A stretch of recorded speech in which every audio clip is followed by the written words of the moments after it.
Hello' Brian, hello' Brian, good evening. মই মীনাক্ষী দাস ভ্লগে আপোনালোক সকলোকে স্বাগত জনাইছোঁ। মই এতিয়া যাব ওলাইছোঁ বজাৰত মানে আজি আমাৰ চাংচাৰিত বজাৰ আছে। আজি শনিবাৰ। এতিয়া মই বজাৰত যাব ওলাইছোঁ। আহিলে আপোনালোকক দেখুৱাম কি আনো কি নানো।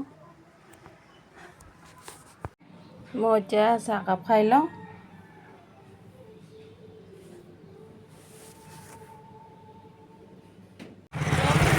মই এতিয়া আহি গ'লোঁ বজাৰ পাই গ'লোঁ।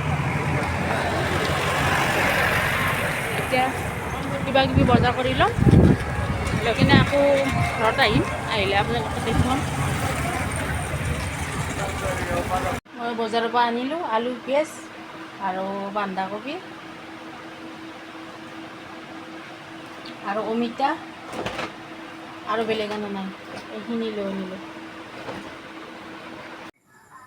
মই এতিয়া বজাৰৰ পৰা আহি ঘৰ পালোঁ। মোৰ আজিৰ ভিডিঅ'টো চাই আপোনালোকৰ কেনেকুৱা লাগিছে লাইক কমেণ্ট কৰিব আৰু ছাবস্ক্ৰাইব কৰিব নাপাহৰিব। আজিলৈ আহিছোঁ, বাই বাই।